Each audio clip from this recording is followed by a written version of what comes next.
There is this very specific, incredibly bitter feeling of betrayal that happens when you pour your energy into your home. Oh, absolutely. Like you walk out into your backyard in the morning, coffee in hand, and you're looking out at this pristine, beautifully manicured green lawn.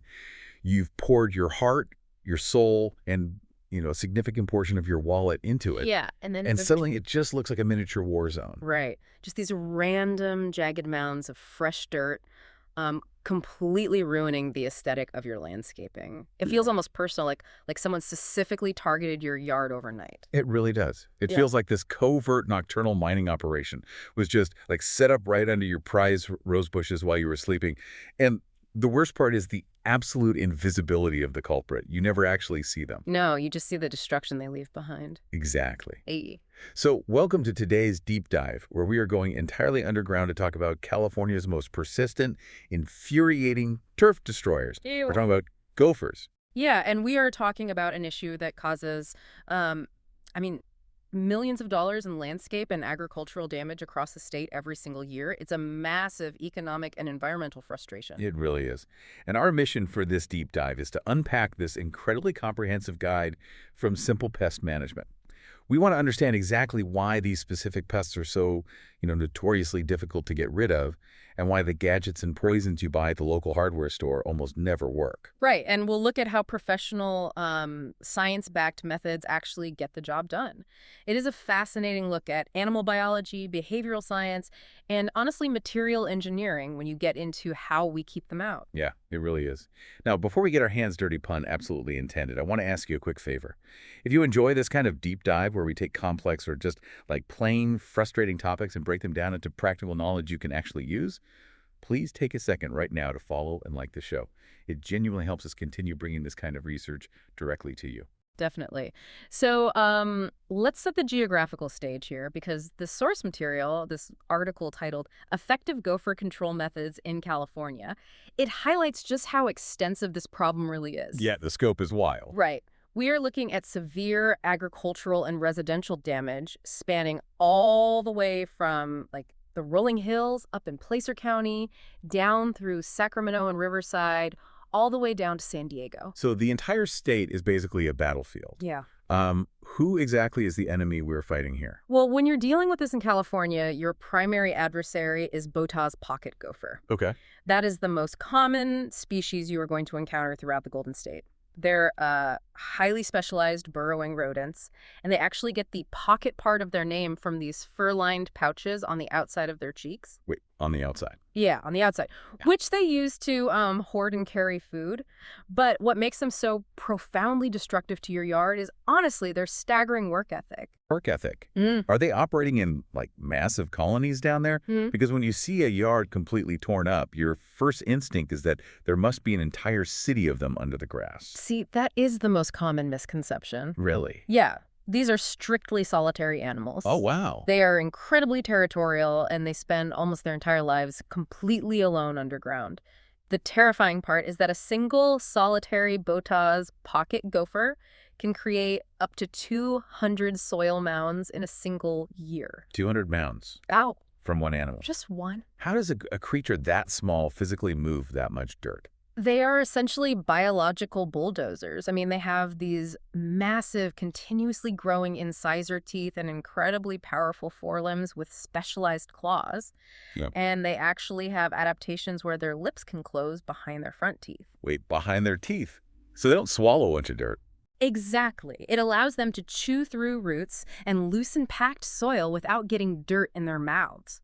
They loosen the earth, push it under their bellies, and then literally use their chests and front paws to bulldoze the loose dirt up to the surface. That's insane. Yeah, and that is the mound you see on your lawn. That is wild. Why is this such a specific crisis in California? Don't other states have gophers? They do, yeah. But the reason this is uniquely challenging in California comes down to the climate. If you look at gopher populations in, say, the Midwest or the Northeast, winter acts as a natural biological reset button. Right, because everything freezes. Exactly. The ground freezes solid, the temperature drops, plant roots go dormant, and gopher activity drastically slows down. They have to conserve energy. Right. But California's temperate weather and incredibly fertile, soft soil mean there is absolutely no winter freeze. So what does this all mean? It means their tunnel system is basically like a 24/7 underground subway construction crew that never takes a holiday. That is a perfect way to visualize the mechanics of it. There is just no off-season. They are breeding, digging, and remaining highly active 365 days a year. And this relentless construction crew isn't just, moving dirt around to stay busy. Yeah. As they're excavating these hundreds of feet of tunnels, they are actively hunting. Right. They are completely devastating the root systems of your plants, pulling entire vegetables down into their burrows from below. And they're notorious for chewing through plastic irrigation lines, causing underground leaks, and I didn't even know that they can even damage buried utility cables. Oh, yeah. Which naturally leads to an intense feeling of panic for whoever owns that property. I mean, when you wake up day after day and see your expensive landscaping actively being destroyed, your immediate psychological response is to find the fastest possible solution. You just want the nightmare to end. Exactly. Like when you've got a rogue subway crew tearing up your property, it makes complete sense why you would rush down to the local hardware store on a Saturday morning, just looking for anything that promises a quick fix. Yeah, you grab traps, you grab poisons. You grab those weird vibrating stakes. Right. But that brings us to the second major revelation in this guide, which is why those store-bought, do-it-yourself fixes almost universally backfire. Okay, let's get into this. Why do they fail? Well, the DIY delusion is a trap that millions of people fall into. Let's break down the mechanics of why those store-bought methods fail, starting with the traps. It almost always stems from a fundamental misunderstanding of the Gopher's tunnel architecture. Yeah. A gopher tunnel is not just a single uniform tube running beneath your grass. Map it out for me then. What does the architecture actually look like down there? Think of it like a municipal water system. You have the massive main water lines deep underground, and then you have the small temporary pipes that branch off to feed individual houses. Got it. When you buy a trap at the store, you see a fresh mound of dirt, you dig into it a few inches, and you place the trap right there. But that area is what biologists and professionals call a lateral feeding tunnel. Wait, a lateral tunnel, meaning it goes sideways? Yes, it branches up and sideways from the main system. It is essentially a short, temporary offshoot that the gopher excavates for a single purpose, either to push loose dirt up to the surface, creating the mound, or to grab a quick bite of a surface plant. Okay. Once they push the dirt out, they often plug that lateral tunnel with soil and abandon it entirely. Wait, so putting a DIY trap in that top mound that is basically like trying to catch a burglar by putting a trap in the middle of your driveway when the burglar exclusively uses the back door to get in and out of the house. That's an excellent analogy, yeah. Like you might feel incredibly productive setting it up, but you are nowhere near the actual daily traffic flow. Right, you are reacting purely to the visual symptom, the dirt mound, rather than addressing the core infrastructure of the problem. The main runway, the highway they use to commute back and forth across your yard every single day, is much deeper. Oh, interesting. Yeah, it runs parallel to the surface, sometimes a foot or more underground. So placing a trap in an abandoned lateral tunnel is statistically useless. Wow. Okay, what about the poison baits, though? Because I see shelves full of poison pellets at the garden center. If they're eating roots all day, won't they just eat the bait? Well, the formulation of store-bought poisons is historically highly unappealing to gophers' palate. They prefer fresh, moisture-rich roots, not, dry, chemical-laced pellets. That makes sense. Furthermore, utilizing poison creates a massive secondary risk.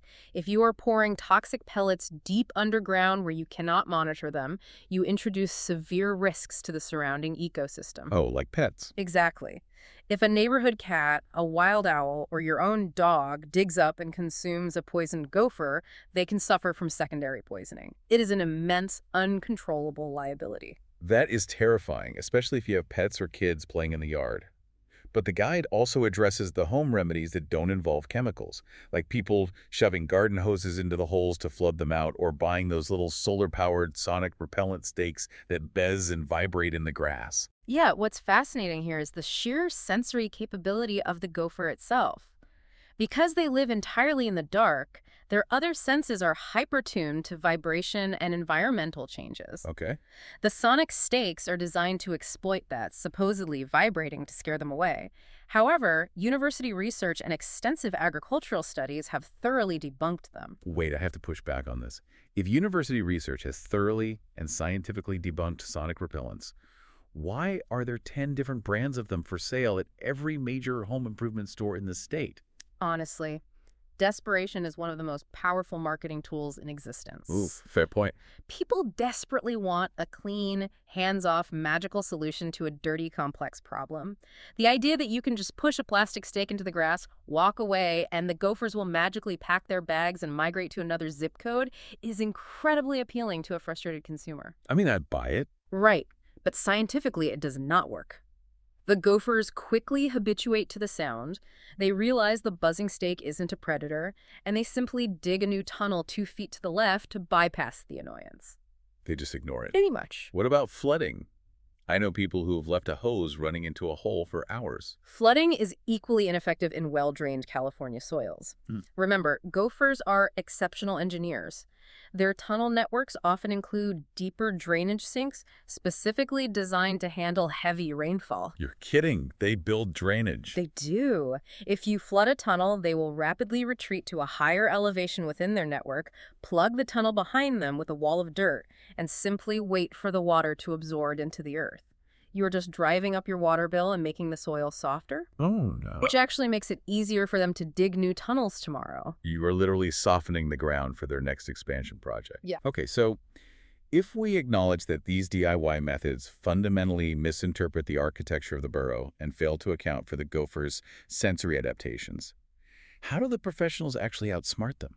Well, the guide outlines what the industry considers the gold standard of trapping, which is the methodology strictly endorsed by the University of California Integrated Pest Management Program, or IPM. IPM, okay. This isn't guesswork. It is heavily backed by agricultural science. So how does the UC IPM method differ from what I would do with a store-bought trap? First, a professional technician ignores the dirt mound entirely. Really? Just ignores it. Completely. Instead, they use specialized steel probes. They systematically push this probe into the earth around the mound, feeling the resistance of the soil. They are feeling for the exact moment the metal rod suddenly drops, indicating they have punctured the hollow cavity of the main tunnel runway deep underground. It's like they're essentially doing an underground ultrasound to find the main highway.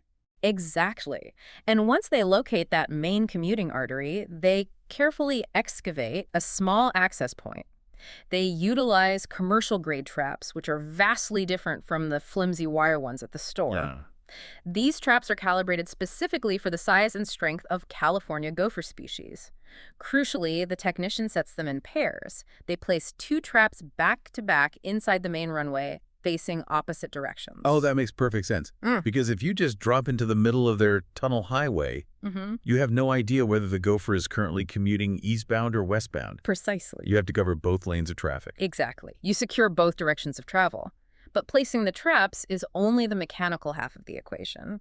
There is a secondary biological step that DIY trappers almost universally miss. And omitting this step guarantees failure. Okay, here's where it gets really interesting, because I was reading this part of the guide, and it is all about the light factor. Yes. If you think about an animal that is born in the dark, lives in the dark, and hunts in the dark, their eyes must be incredibly sensitive. What happens if you do a sloppy job burying the trap and leave a tiny crack of daylight shining into the tunnel? It triggers an immediate evolutionary alarm bell. Gophers suffer from extreme photophobia. They avoid light at all costs. Wow. To a gopher, a sliver of sunlight piercing into their pitch-black tunnel means only one thing: the structural integrity of the tunnel is breached, and a predator like a snake or a badger could be entering. So they don't even get close enough to trigger the trap. They won't go anywhere near it. Their survival instinct overrides everything else. If they detect that light, they will immediately act as a bulldozer. They will push a massive wall of dirt forward to entirely plug the hole, burying your trap in the process, and completely block off that compromised section of the tunnel. They seal off the danger and dig a bypass route around it. They literally build a wall to lock you out. That is incredible. You think you've set the ultimate trap, but because you left a fraction of an inch of daylight exposed, the gopher just builds a detour, walls off your trap, and goes about its day. This is why professional methodology requires meticulous precision. When a technician sets those paired traps, they meticulously seal the excavation point, often using soil and specialized covers, to ensure absolute pitch-black darkness is maintained within the tunnel system. Right. The gopher continues its normal patrol, completely unaware the environment has changed until it encounters the trap. It is brilliant, using their own sense of security against them. But the guide also stresses that eviction is only step one. Let's say the technician successfully traps and removes the gopher. Now you have a massive, sprawling, perfectly constructed underground mansion just sitting there completely empty. Right. And in California's year-round gopher real estate market, an empty, pre-dug tunnel system is prime property. Other gophers from neighboring territories will eventually discover it and move right in. Of course they will. This is why regular monitoring and maintenance intervals are critical. But it also necessitates a shift from immediate extraction to long-term defense. Long-term defense.